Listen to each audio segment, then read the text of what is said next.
ശബരിമലയിലും പുതുവത്സരാഘോഷം നടന്നു. 18-ാം പടിക്ക് താഴെ ADGP S. റീയത്തിന്റെ നേതൃത്വത്തിൽ കർപ്പൂരം തെളിയിച്ചു. ദേവസ്വം ബോർഡ് ജീവനക്കാരും പോലീസും റാപ്പിഡ് ആക്ഷൻ ഫോഴ്സും ആഘോഷത്തിന്റെ ഭാഗമായി.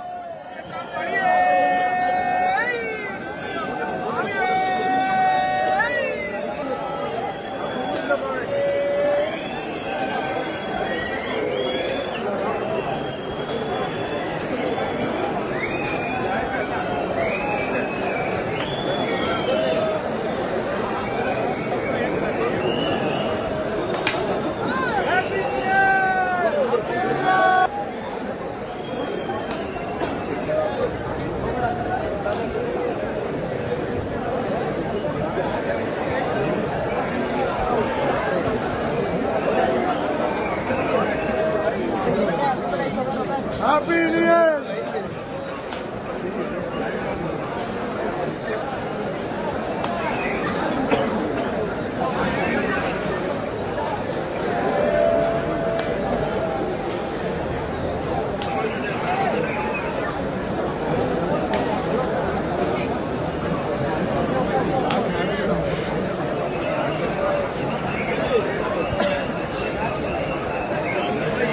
ശബരിമല സന്നിധാനത്തെ പുതുവർഷ പുലരിയിലെ അടക്കം തിരക്കാണ് പ്രേക്ഷകർ കാണുന്നത്.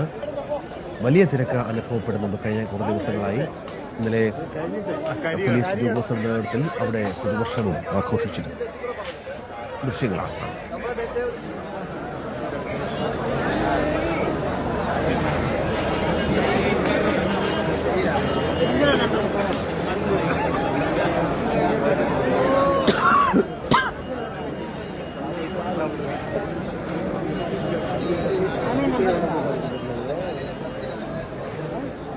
ഏതായാലും ഒരിക്കൽ കൂടി എല്ലാ പ്രേക്ഷകർക്കും ഒരു നല്ല പുതുവർഷം ആഘോഷിക്കുകയാണ്. നമുക്ക് ഈ കഴിഞ്ഞ വർഷത്തെ മുഴുവൻ ചർച്ച ശബരിമല സ്വർണ്ണക്കൊള്ളയുമായി ബന്ധപ്പെട്ടായിരുന്നു. എത്രത്തോളം തെരഞ്ഞെടുപ്പിലൊക്കെ പ്രതിഫലിച്ചു എന്നും നമ്മൾ കണ്ടതാണ്. നിയമസഭാ തെരഞ്ഞെടുപ്പ് നടക്കാൻ പോകുന്നൊരു വർഷമാണിനി.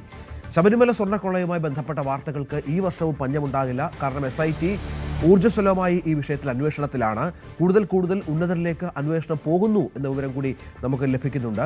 ശബരിമല സ്വർണ്ണക്കൊള്ള കേസിൽ SIT കസ്റ്റഡിയിൽ വാങ്ങിയ ഉണ്ണികൃഷ്ണൻ പോറ്റിയെയും പങ്കജ് ഭണ്ഡാരിയെയും ഗോവർദ്ധനെയും ഇന്ന് കൊല്ലം വിജിലൻസ് കോടതിയിൽ ഹാജരാക്കും. ഒരു ദിവസത്തേക്കാണ് മൂവരും പ്രത്യേക അന്വേഷണ സംഘം കസ്റ്റഡിയിൽ വാങ്ങിയത്. ഇവരെ ഒരുമിച്ചിരുത്തി ചോദ്യം ചെയ്യുന്നതിലൂടെ തട്ടിപ്പിന്റെ വ്യാപ്തി സംബന്ധിച്ച സൂചനകൾ ലഭിക്കുമെന്ന വിലയിരുത്തലിലാണ് SIT. അതേസമയം ഹൈക്കോടതിയിൽ അടുത്ത ആഴ്ച ഇടക്കാല റിപ്പോർട്ടും സമർപ്പിക്കും. അതിനു മുൻപ് കേസുമായി ബന്ധപ്പെട്ട നിർണായകമായ നീക്കങ്ങളിലേക്ക് SIT വൈകാതെ കടന്നേക്കും എന്നാണ് നമുക്ക് ലഭിക്കുന്ന സൂചനകൾ.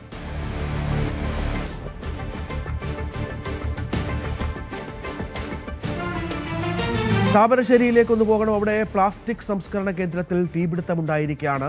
യെല്ലോക്കരയിലാണ് അപകടമുണ്ടായത്. വിവിധയിടങ്ങളിൽ നിന്നുള്ള ഫയർഫോഴ്സ് സംഘം തീ അണയ്ക്കാൻ ശ്രമം തുടരുകയാണ്. 3 നില കെട്ടിടമാണ് കത്തി നശിച്ചത്. വാഹനങ്ങളും കത്തി അമർന്നു എന്നാണ് ലഭിക്കുന്ന വിവരം. ജനവാസ മേഖലയിൽ നിന്ന് മാറിയാണ് ഈ കെട്ടിടം ഉള്ളത്. കെട്ടിടത്തിന് സമീപം താമസിക്കുന്ന തൊഴിലാളികൾ ആണ് തീ പടരുന്നത് ആദ്യം കണ്ടത്.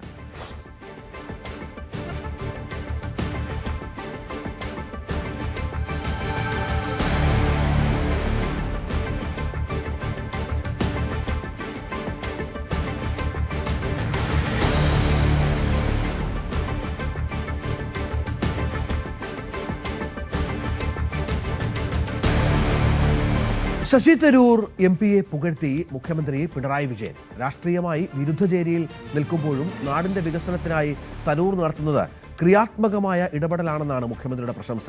News 18 Malayali of the year 2026 പുരസ്കാരം ശശി തരൂരിന് സമ്മാനിച്ച ശേഷമാണ് മുഖ്യമന്ത്രിയുടെ വാക്കുകൾ.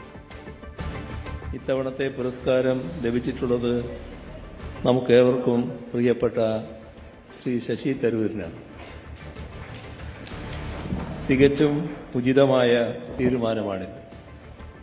ലോകവേദികളിൽ മലയാളത്തിൻ്റെ കരുത്തും ശബ്ദവും എത്തിച്ച വ്യക്തിത്വമാണ് ശശി തരൂരിൻ്റേത്.